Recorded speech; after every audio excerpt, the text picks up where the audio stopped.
कुर्बान टीवी में आपको खुश आमदीद। दोस्तों, आपके लिए एक बहुत ही अच्छी खबर लेकर आया हूं। पीटीए की तरफ से एक अपडेट आई, वो आपको बताने वाला हूं। आप सभी की जो परेशानी बनी हुई है मोबाइल्स के हवाले से, वो इस वीडियो को देखकर ज़रूर जो है वो ख़त्म हो जाएगी। और साथ ही साथ मुझे अपनी पिछली वीडियोज़ के कमेंट सेक्शन में उनके अंदर जो मैंने मालूमात फ़राहम की वो भी बिल्कुल ठीक है, 100% राइट है। लेकिन नीचे कुछ सवाल ऐसे हैं जो मुझे लगा कि उनका भी जवाब मुझे देना चाहिए, ताकि जो है उनकी भी जो गलत फहमी है वो दूर हो जाए। कुछ लोग ये पूछ रहे थे कि 20 अक्टूबर के बाद हम जो मोबाइल ख़रीदेंगे उसको रजिस्टर कैसे करवाएंगे, और उसके बाद कुछ सवाल ऐसे भी थे कि अगर हमारा रजिस्ट्रेशन नहीं हुई है तो हम इसको रजिस्टर कैसे करवाएंगे। फिर एक भाई ने कहा कि ये सब कुछ फजूल है, बकवास है, ऐसा कुछ नहीं है। करोड़ों रुपए के मोबाइल जो हैं वो दुकानों पर पड़े हुए हैं, तो वो सारे बंद हो जाएंगे। तो इन सवालों के जवाब भी दूंगा और आपको एक बहुत अच्छी खबर भी बताने वाला हूं, जो कि पीटीए की तरफ से वजाहत की गई है इस बारे में। तो दोस्तों, अगर आप मेरे चैनल पर न्यू हैं तो अभी बिल्कुल फ्री में सब्सक्राइब कर लीजिए, साथ बेल आइकन को दबा लीजिए ताकि आपको मुफीद और मालूमाती वीडियोज़ हासिल होती रहें। दोस्तों, बात यह है कि पीटीए ने जो नई पॉलिसी निकाली है वो सिर्फ उन डिवाइसेस के लिए निकाली है जो पाकिस्तान में चोरी आती हैं और पाकिस्तान का टैक्स पे नहीं करती। अब आपको ये पहले कंफर्म कर दूं कि जितने भी मोबाइल इस वक्त ऑन हैं, चल रहे हैं, एक्टिव हैं, वो उनमें से कोई भी 20 अक्टूबर को बंद नहीं होगा। सिर्फ एक उसके अंदर तब्दीली की गई है। बंद किस तरह नहीं होगा? अगर तो आपका IMEI कंप्लेंट आता है या फिर वैलिड आता है। अगर कंप्लेंट आता है तो आप उसको बिल जो है बेफिक्र होकर यूज़ करते रहें, उसमें कोई प्रॉब्लम नहीं है, वो हर जगह से रजिस्टर्ड है। अगर वैलिड आता है तो उसमें आपको जिस IMEI नंबर पर, अगर 2 सिम है, एक पर वैलिड आ रहा है, एक पर कंप्लेंट आ रहा है, तो जिस पर वैलिड आ रहा है उसमें सिम डालकर आप कोई भी एक कॉल या SMS किसी को भी कर सकते हैं। अब कुछ लोग ये भी पूछ रहे हैं कि मैसेज किसको करना है, कॉल किसको करना है। आप किसी को भी कर सकते हैं, वो सिर्फ एक्टिविटी शो करवानी है कि ये इसके अंदर भी सिम यूज़ हो रही है, ये डिवाइस भी वर्क कर रही है। ये जो हो गया कंप्लेंट और वैलिड वाला, ठीक है। ये मोबाइल बिल्कुल भी बंद नहीं होंगे 20 अक्टूबर के बाद। और ये जब आप कॉल या SMS कर लेंगे ये ऑटोमेटिक रजिस्ट्रेशन हो जाएगी, पीटीए ने ये वजाहत की है। और दूसरा सेक्शन आता है नॉन कंप्लेंट और इनवैलिड वाला। तो वो रजिस्ट्रेशन नहीं हुई है, ना ही पाकिस्तान में हुई है, ना ही बाहर से किसी भी जो जहाँ से मोबाइल जो वो जारी किए गए हैं वो चोरी तरीके से मोबाइल बनाए गए हैं, चाइनीज़ कंपनी के हो सकते हैं।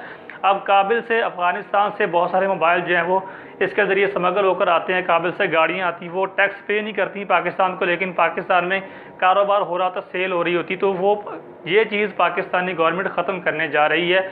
जो भी टैक्स पे नहीं कर रहा है उस चीज़ को यहाँ पर बैन कर दिया जाएगा। अब जो नॉन कंप्लीट और इनवैलिड आ रहा है उसके अंदर जो सिम इस वक्त चल रही है, अगर आपके पास जैज़ की सिम चल रही है ना, तो आप उससे कॉल वगैरह या SMS वगैरह करते हैं, तो जब इसको पीटीए रजिस्टर कर देगा, जो कि पहले किसी भी जगह पर रजिस्टर नहीं है, तो नॉन कंप्लेंट और इनवैलिड वाले जो हैं उनके पास जो भी सिम इस वक्त चल रही है बस वही सिम वो यूज़ कर सकेंगे। इसके अलावा इसके अंदर कोई और सिम भी यूज़ नहीं कर सकते, ना ही और कोई नंबर यूज़ कर सकते हैं, क्योंकि वो उन्होंने ऐसा मोबाइल ख़रीदा जो किसी भी जगह पर रजिस्टर नहीं है, ठीक है। लेकिन वो बता रहे हैं कि अभी ये फ़िलहाल यूज़ कर रहे हैं तो हम इनको बंद नहीं करेंगे, ये एक्टिव ही रहेंगे इनके पास। अब एक भाई ने मुझे पूछा कि जो है दुकानों पर करोड़ों रुपए के मोबाइल पड़े हुए हैं, तो उनको मैं बता दूं कि बहुत सारे दुकानदार मैंने ऐसे देखे हैं जो कि बंद मोबाइलों को उठा कर उनको एक्टिव कर रहे हैं, जो कि ऐसे मोबाइल हैं जो कि चोरी तरीके से मंगवाए गए हैं, स्मगल करके मंगवाए गए हैं। उनके अंदर खुद सिम डाल के वहाँ से 1-2 कॉल SMS कर रहे हैं ताकि ये एक्टिविटी इसकी शो हो जाए और ये रजिस्ट्रेशन हो जाए, वरना ये तो बेकार है। जब वो बाद में सेल करेंगे तो उसके अंदर सिम्स ही नहीं चलेंगी।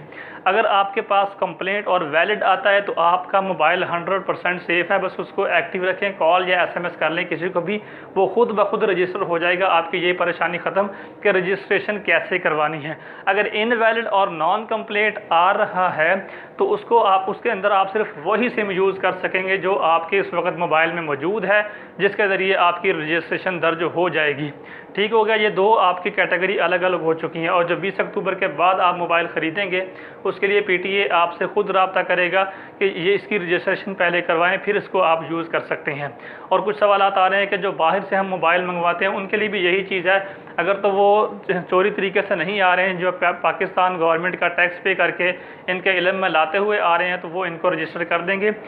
आपको आखिर की बात बताऊं कि कोई मोबाइल बंद नहीं होगा, सिर्फ जो रजिस्ट्रेशन नहीं हुई पाकिस्तान में आते वक्त वो सिर्फ इस तरीके से चलेंगे, जो वैलिड और कंप्लेंट है वो बिल्कुल ठीक वर्क करते रहेंगे, जो इनवैलिड और नॉन कंप्लेंट है वो सिर्फ वही सिम यूज़ कर सकेंगे जो इस वक्त मोबाइल के अंदर मौजूद है। तो ये आपके ख्याल से क्लैरिफिकेशन हो गई है कि 20 अक्टूबर के बाद आप कैसे मोबाइल यूज़ कर सकेंगे। जो मोबाइल दुकानों पर पड़े हुए हैं अगर वो एक्टिव नहीं होते हैं, जो चोरी लाए गए हैं, तो वो बेकार हो जाएंगे वहीं पर पड़े पड़े।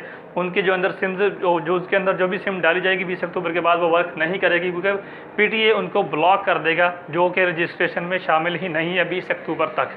तो इसके लिए बहुत सारे दुकानदार जो है मोबाइल्स को निकाल कर उसके अंदर सिम डालकर कॉल्स और SMS कर रहे हैं ताकि ये एक्टिवेशन में शामिल हो जाए। ये मैं आपको क्लियर बता रहा हूँ। तो ये आपके सारे डाउट्स क्लियर हो चुके होंगे। अपने मोबाइल को एंजॉय कीजिए, एक्टिव रखिए, कॉल्स SMS करिए, अपने फैमिली और फ्रेंड्स को भी ये बात ज़रूर बताइए और चैनल को ज़रूर सब्सक्राइब कर लीजिए, बेल आइकन को दबा लीजिए ताकि आपको सही में इंफॉर्मेशन वाली मालूमात हासिल होती रहे। अस्सलाम वालेकुम।